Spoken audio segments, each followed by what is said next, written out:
Hello, 17th of May. And this is taken from the Plymouth and Devonport Weekly Journal from 1832. It's one of the first local newspapers that we have. And I'm reading two very brief articles from the same column. What they show in my mind is how in nearly 200 years attitudes have changed, thankfully so. But I want you to decide for yourself. Now, these stories are very gory, and you have the impression that it was this goriness and strangeness that was relished by the reading public.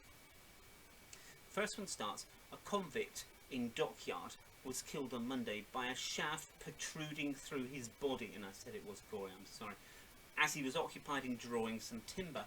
His body was open, and through his lungs, and though his lungs were found to have been diseased, he appeared to enjoy good health. And that's it. That's the end of the article. There's no name, nothing else concerning the incident, and it sounds like a horrendous accident.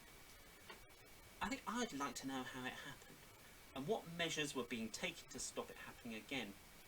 But obviously that's not what our great-great-grandparents wanted to know.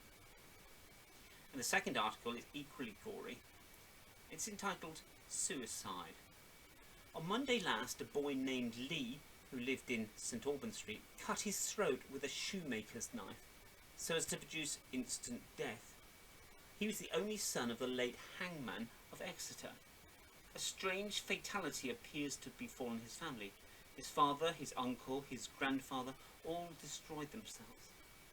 And strange to relate, and this is just the gist of the story, strange to relate that his grandfather, prior to his fatal deed, being a man of peculiar clean habits, obtained a bucket over which he cut his throat.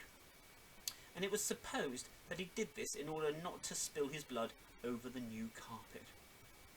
And these are details that show these aren't details that show a kind and compassionate society.